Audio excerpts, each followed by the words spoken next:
Lately, I haven't been sleeping so well. I've been having a lot of anxious thoughts at night.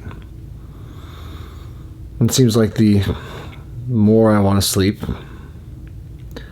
the harder I try to sleep, the more I wind up thinking, the more I wind up worrying, and the less I actually end up being asleep.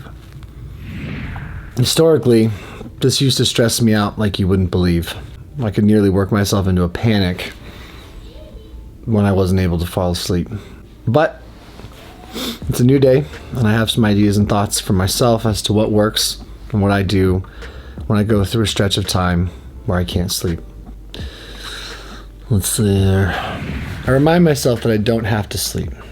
I literally play games with my own thoughts. I tell myself that I can just rest, and that's perfectly okay to not be asleep, regardless of how much I want to be asleep. I think this simple change in perspective really helps soothe that anxiety in me that has this pressure to fall asleep because the morning's coming, I have things to do, I've got responsibilities to take care of.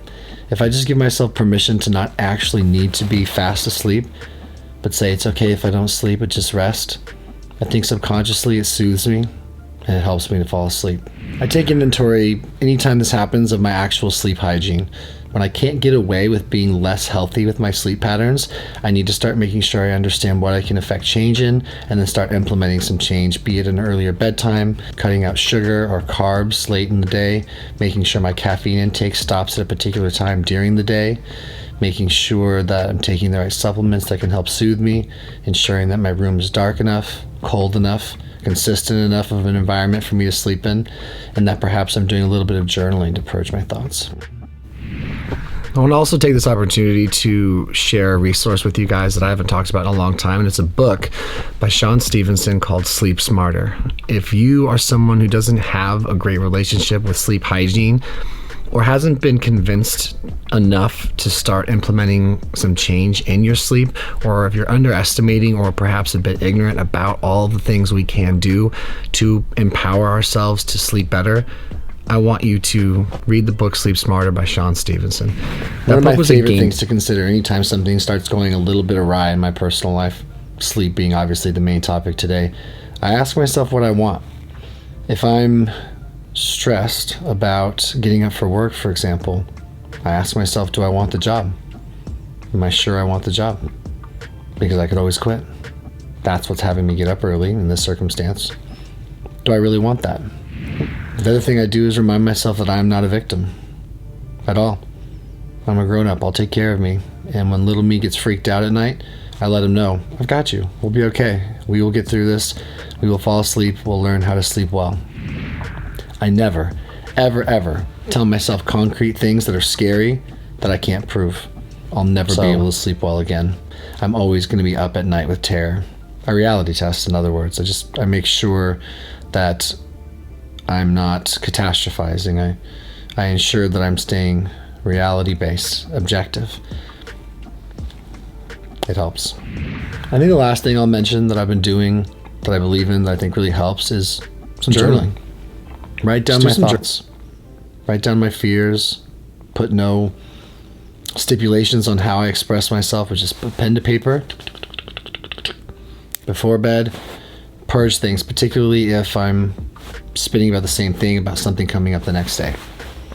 Something else I notice at night when I get anxious and I start to obsess is that my breath becomes more shallow. So I'm a huge advocate of square breathing and just taking long intentional breaths in general in through the nose and out through the mouth, slower exhale than inhale. Things like that are very calming. Those are some of the things I've been doing lately as my sleep has been disrupted and my rumination and my anxiety has gotten a bit worse.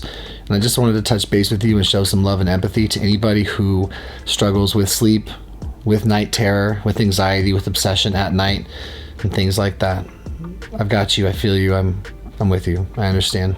I've been contemplating a sleep tracker as well, on a side note, just to help me feel more empowered and up to date and current with how much sleep I'm getting and where I might be able to improve. I'm someone, if I see the data, I can often respond really well to it and just pivot on a very grassroots level, so to speak. If something I've said today has connected with you, if something I've said today has soothed you in any way, shape, or form, I'm glad. And if you ever want to talk to me, the first link in the description is a way for those that are interested to reach out and schedule to speak with me about anything and everything that's important to you or might be troubling you. I'm here for you, and I can share my thoughts, my experiences, and certainly whatever resource that I think might be of value to you. And just know that you're not alone. Be brave, get support, and in the comments below, let me know what you do when you are struggling to sleep and you are a little more anxious. What gets you through? How do you cope and navigate it? I think it would be helpful for those who read. Fatigue you see in my face is substantial, and it's not fake.